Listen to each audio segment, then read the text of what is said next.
સ્વાધ્યાય 5.2 આપણે જોઈ કન્ટિન્યુ છે 5.2 એમાં આપણે જોઈ કે સંકર સંખ્યાનું આપણે જોઈ કે મુખ્ય પૂર્ણાંક સંકર સંખ્યા ઉપરથી આપણે જોઈ કે મુખ્ય પૂર્ણાંક શોધો આર્ગ્યુમેન્ટ ઓફ z બરોબર છે સંકર સંખ્યાનું મુખ્ય પૂર્ણાંક આર્ગ્યુમેન્ટ ઓફ z મેળવ્યો હવે બરાબર એની ઉપરથી આપણે જોઈએ કે સંકર સંખ્યાનું ધ્રુવીય સ્વરૂપ મેળવવાનું છે સંકર સંખ્યાનું ધ્રુવીય સ્વરૂપ તો આપણે જોઈએ કે ધ્રુવીય સ્વરૂપ માટે z r ક્લોઝ બ્રેકેટમાં cos argument of z plus i sin argument of z આ એનું સૂત્ર છે કે સંકર સંખ્યાનું ધ્રુવીય સ્વરૂપ માટેનું આ કમ્પ્લીટ સૂત્ર છે અહીંયા તમારે ધ્રુવીય સ્વરૂપ મેળવવું છે એમાં r શું છે તો r mod z છે અહીં તમે mod z લખી શકો બરોબર છે અને r એ લખી શકો એટલે r દીધેલો છે એટલે r લખ્યો છે મેં અને બીજું કે અહીંયા તમે જોઈ શકો સૂત્રમાં આર્ગ્યુમેન્ટ ઓફ z છે તો તમારે પહેલા તો સંકર સંખ્યાનો આર્ગ્યુમેન્ટ ઓફ z મેળવવાનો મુખ્ય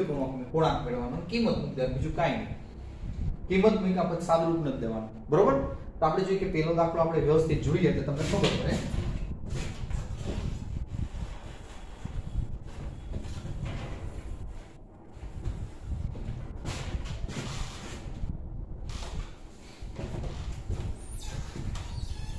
હવે નંબર 3 z = 1 - i 3 થી 8 સુધીના દાખલા છે ને ધ્રુવીય સ્વરૂપના છે 3 થી 8 ધ્રુવીય સ્વરૂપના છે એટલે કે તમારે સંકર સંખ્યાનું ધ્રુવીય સ્વરૂપ મેળવવાનું છે હવે આને ને z = a + ib સાથે સરખાવતા તો આપણે શું કહી શકીએ a જો આને બિંદુ સ્વરૂપ લઈએ છીએ બિંદુ સ્વરૂપ તો કે આપણે એમ કહીએ કે બિંદુ લખવું હોય તો a અલ્પવિરામ b તને સરખાવશો a = 1 કોમા b = જો અહીં માઈનસ છે એટલે -1 બરોબર જો ચરણ તમારે દેવું હોય તો અહીંથી જ દઈ શકો છો પણ આગળ દેશું આપણે દરેક દાખલામાં જે કેવી રીતે હવે mod z = r = √a² + b² a = 1 b = -1 તો બેનો વર્ગ 1 + 1 બેનો વર્ગ કેવો થશે +1 તો અહીંયા √2 રેડી હવે પેલો પોઈન્ટ થીટા મેળવવા માટે tan θ આપણે એમ કહી શકીએ કે mod b / a આપણી પાસે આ સૂત્ર છે હવે therefore tan θ = b b = -1 અને a = +1 બરાબર તો અહીંયા આપણે શું કહી શકીએ કે tan θ therefore tan θ = 1 કારણ કે માનકની બહાર નીકળશે એટલે +1 જ થશે હવે tan ની લાઈનમાં 1 કે આવે તો તમને શીખવાડ્યું કે tan 45 એનું રેડિયન માં π/4 therefore tan θ = 10 π/4 બે બાજુ tan tan કટ therefore θ = π/4 આ તમને ખાલી ખૂણો મળ્યો હવે આપણે શું કરવાનું છે કે આર્ગ્યુમેન્ટ ઓફ z મુખ્ય પૂર્ણાંક શોધવાનો છે બરોબર છે એના માટે પહેલો પ્રશ્ન આ AB આ બિંદુ છે કયા ચરણમાં આવેલું છે અહીં આપણે કહી શકીએ 1 - 1 a આપણે બાજુમાં લખીએ એકમ વર્તુળ દોરીએ એની ઉપર દર્શાવીએ આ x અક્ષ છે આ y અક્ષ છે x યામ ધન y યામ ઋણ તો x યામ ધન હોય આ ભાગ y યામ ઋણ હોય આ થાય અક્ષ બરોબર તો આ ચરણ કયું થયું તો કે ચોથું ચરણ ફોર્થ ક્વાડ્રન્ટ તો આપણે મુખ્ય પૂર્ણાંક શોધવા માટેના જે મેં તમને નિયમ બતાવ્યા છે આ થીટા હોય પેલું ચરણ આનું વિરુદ્ધ માઈનસ થીટા હોય આ પાઈ માઈનસ થીટા લેવાનું અને આ થીટા માઈનસ પાઈ લેવાનું બરોબર છે એટલે કે પેલું ચરણ હોય તો થીટા બરોબર બીજું ચરણમાં આવતો હોય થીટા અલા બિંદુ બીજા ચરણમાં આવતું હોય તો પાઈ માઈનસ થીટા બિંદુ ત્રીજા ચરણમાં આવતું હોય તો થીટા માઈનસ પાઈ અને બિંદુ ચોથા ચરણમાં હોય તો માઈનસ થીટા લેવાનું રેડી હવે એ કયા ચરણમાં છે ચોથા ચરણમાં છે તો અહીંયા આપણે શું કરશું કે મુખ્ય પૂર્ણાંક therefore મુખ્ય પૂર્ણાંક આપણે એમ કહીએ કે argz -θ -θ એટલે -π/4 લેવા બરોબર -π/4 હવે સંકર સંખ્યાનું ધ્રુવીય સ્વરૂપ, સંકર સંખ્યાનું ધ્રુવીય સ્વરૂપ કે z is equal r into cos arg z close bracket लेंगे plus i sin arg z r શું છે √2 બરોબર આ cos arg z is equal -π/4 plus i sin arg z એટલે -π/4 અહીંયા આપણો દાખલો પૂરો થઈ જાય છે છોકરાઓનું સાદુરૂપ નહીં દેવાનું સાદુરૂપ દેશો એટલે પાછો આન્સર ક્વેશ્ચન આવી જશે બરોબર એટલે આપણે અહીંયા જોઈએ કે અહીંયા સુધી આ દાખલો સમજાવવાનો થાય અને એકદમ સહેલો છે અઘરું કંઈ એવું દેખાતું નથી આગલો દાખલો આવડતો હોય તો ખાલી એક સ્ટેપ સંકર સંખ્યાનું ધ્રુવીય સ્વરૂપ છે એનું સૂત્રનું વધે છે એક જ સ્ટેપ અને એ સૂત્રમાં પણ આપણે કિંમત જ મૂકવાની છે હવે બીજો દાખલો આપણે લઈએ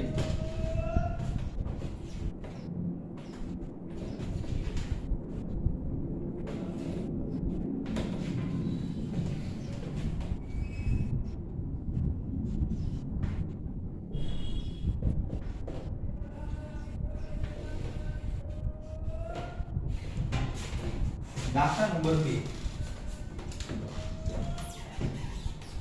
એમાં છે z = -1 + i કોના કરતા થોડું ઊંધું નિશાની ઊંધી અહીંયા માઈનસ હતા ને અહીંયા પ્લસ હતા તો અહીંયા પ્લસ થઈ ગયા ને અહીંયા માઈનસ ઊંધું એવું જ સ્વરૂપ ટૂંકમાં આવશે હવે અને સરખાવો તો a = -1 અને b = +1 રેડી ઇઝ આન્સર -1 નો વર્ગ +1 +1 નો વર્ગ અને √2 આમાં પણ tan θ = mod b/a mod b b = +1 અને છેદમાં -1 a તો આનો આન્સર કેટલો આવશે આપણે એમ કહી શકીએ કે tan θ = +1 તો tan ની લાઈનમાં 1 ક્યાં આવે તો tan π/4 tan ની લાઈનમાં 1 ક્યાં આવે તો કે tan π/4 tan π/4 = 1 અથવા તો tan 45 = 1 પણ આપણે અહીંયા રેડિયન મૂલ્ય જ લેવાના છે હવે આ બે કટ થાય છે બરોબર તો આપણે કહી શકીએ કે θ = π/4 થીટા મેળવો હવે થીટા છે એ કયા ચરણમાં છે એનો ઉલ્લેખ કરવા માટે આપણને બિંદુ છે -1 આપ્યું છે અને +1 હવે એનું ચરણ નક્કી કરશું ચરણ એક્સિયામ ઋણ એક્સિયામ ઋણ વાયયામ ધન બરોબર છે કેટલામું ચરણ તો કે બીજું ચરણ સેકન્ડ ક્વાડ્રન્ટ બરોબર છે બીજા ચરણમાં છે તો મુખ્ય પૂર્ણાંક આર્ગ્યુમેન્ટ ઓફ z બીજું ચરણ એટલે π - θ સૂત્ર અનુસાર થીટા ની કિંમત મૂકી દેજો અહીંયા નીચે કમાય એમ નથી એટલે સાદું સાઈડમાં દઉં છું π - θ = π/4 છે તો આન્સર શું આવી શકે 4 વડે ગુણશો એટલે 4π માંથી 1 π બાદ 3π/4 દશાલ્યો એટલે 3π/4 બરોબર મુખ્ય પૂર્ણાંક સંકેતમાં ar gz argument of z બરોબર π - θ = તમને મળે 3π/4 સંકર સંખ્યાનું ધ્રુવીય સ્વરૂપ z = r cos argument of z i sin argument of z r = તમને અહીંયા √2 મળે છે આ cos 3π/4 i sin 3π/4 વ્યવસ્થિત જોઈ લો બાળકો સાદુરૂપ દેવાનું નથી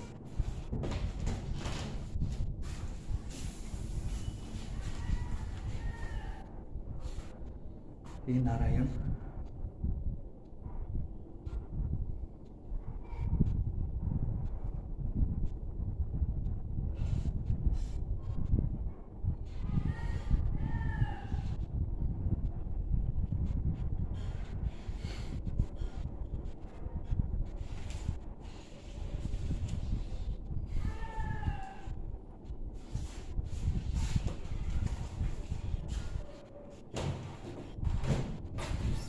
નંબર 4 સમ નંબર 4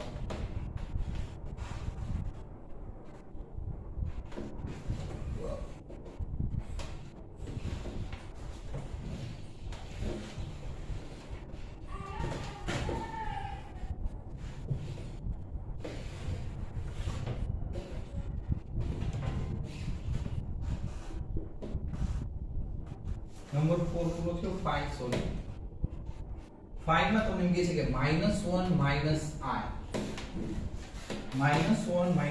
બે આપણે જોઈએ કે માઈનસ છે એટલે a ને b સરખાવશો એટલે બે યામ છે એ માઈનસ મળશે.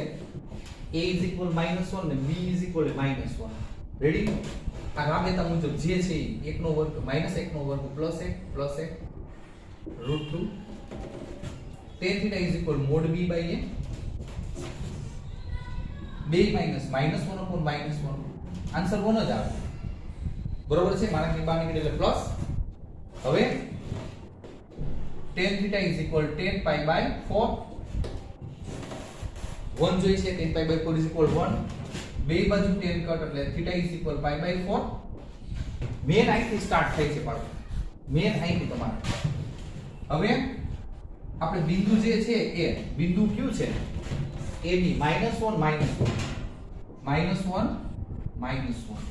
તો અહીંયા આપણે ફરીથી કયા ચરણમાં બિંદુ છે એ નક્કી કરીએ.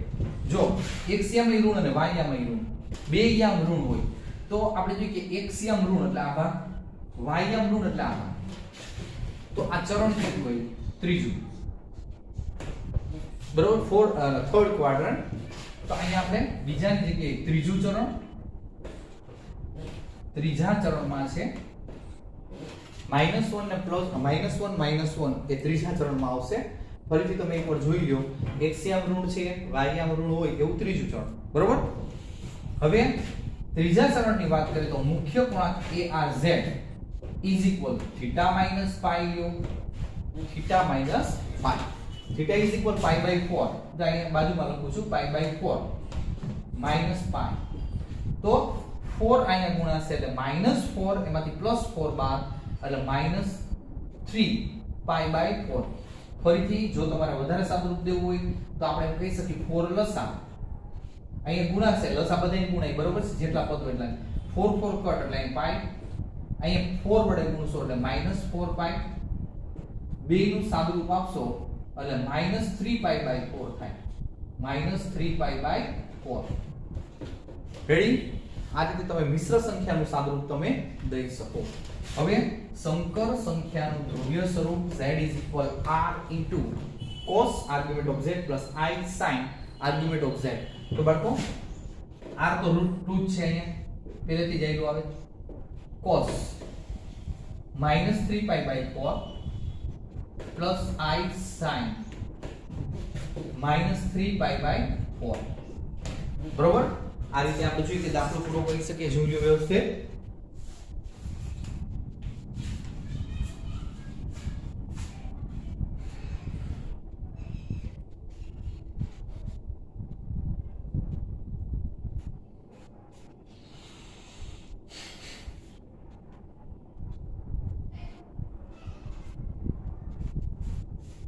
એના પછી છે બાળકો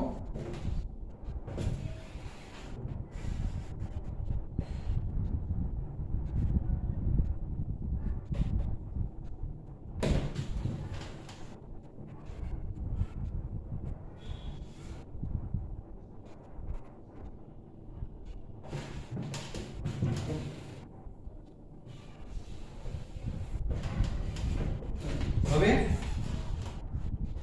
દાખલા નંબર 6 માં ઓન્લી તમને વાસ્તવિક ભાગ -3 આપ્યો છે કાલ્પનિક ભાગ નથી આપ્યો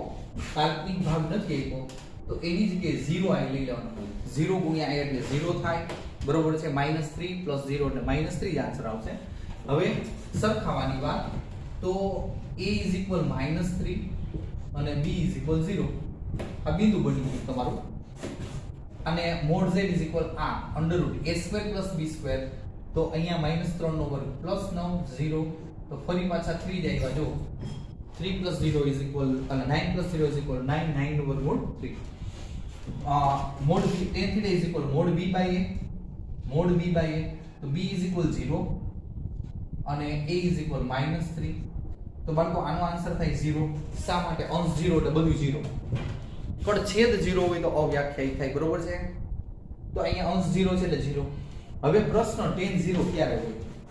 તો આ કોષ્ટકમાં છે જ આપણી પાસે tan 0 ક્યારે હોય, બરોબર છે?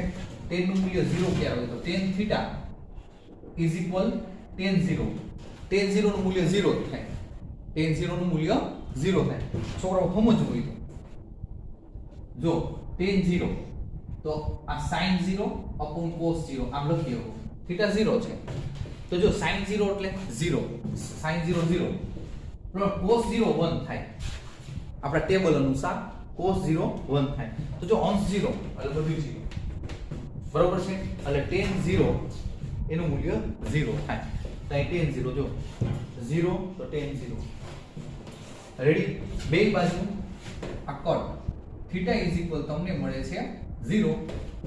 હવે ચરણની વાત આમાં ખાસ ધ્યાન રાખજો. ચરણની વાત તો આ બિંદુ છે -30, બિંદુ છે -30. ખાસ ધ્યાન રાખજો બાળકો. એક થોડુંક અલગ છે અને બધી સરખું જ આવે એટલે ધ્યાન રાખવાનું. હજો x યામ ધન, y યામ નો પતો નથી. 0 એટલે ઈ ઋણ કે ધન નો કહી શકો. તો સોરી x યામ ઋણ, ધન નહીં પણ x યામ ઋણ.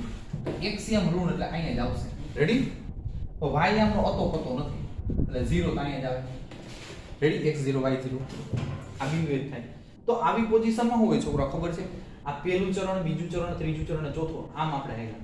તો આ જે 0 જે તમને યામ આપ્યો હોય ને, બરોબર છે? x યામ કે y યામ જે કંઈ હોય એનો ઉપરનો પાર્ટ જોવાનો.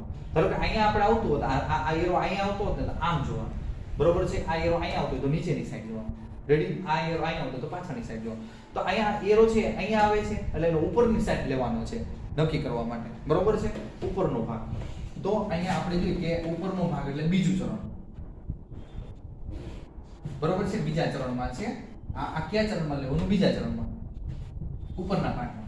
તો એના માટે આપણે જોઈએ કે પાઈ માઈનસ થીટા લે, પાઈ માઈનસ થીટા ઉપરનો ભાગ છે એટલે તો પાઈ માઈનસ 0 થીટા ઇઝ ઇક્વલ 0. તો અહીંયા આવશે પાઈ. રેડી? હવે આ કિંમત મૂકી દો. r કેટલો? 3 cos argument of z pi I sin આ pi સાદું કામ એટલે ફરી પાછો આ થઈ જાય, બરોબર? એટલે આપણે જોઈએ કે આ સમ નંબર 6 પૂરો કર્યો છે. વ્યવસ્થિત જોઈ લેજો.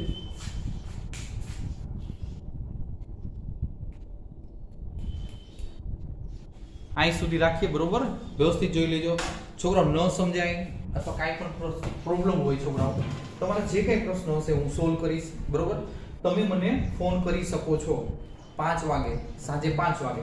મારા નંબર છે, મોબાઈલ નંબર. બેન કે ભાઈ ગમે હોય હું તમને એક વાર નહીં 10 વાર સમજાવીશ, બરોબર? 97 244 36 6 41. 97 244 36 6 41 આ મારા પર્સનલ નંબર છે. સાંજે 5 વાગ્યા પછી. રેડી? 5 થી 7 ની વચ્ચે, 7:30 વધીને ટૂંકમાં 5 થી 7 2 જ કલાક રાખો. કારણ કે એમ એવું છે કે 7 વાગે દીવાબત્તી ટાઈમ થઈ જાય એટલે થોડું કામ હોય. એટલે આપણે જો કે 5 વાગે તમે ફોન કરીને મને પૂછી શકો. તમારા બધા જ પ્રશ્નોનો હું જવાબ આપીશ. એકવાર નહીં તમે પૂછો ત્યાં સુધી આપીશ. બેન કે ભાઈ ગમે હોય, બરોબર?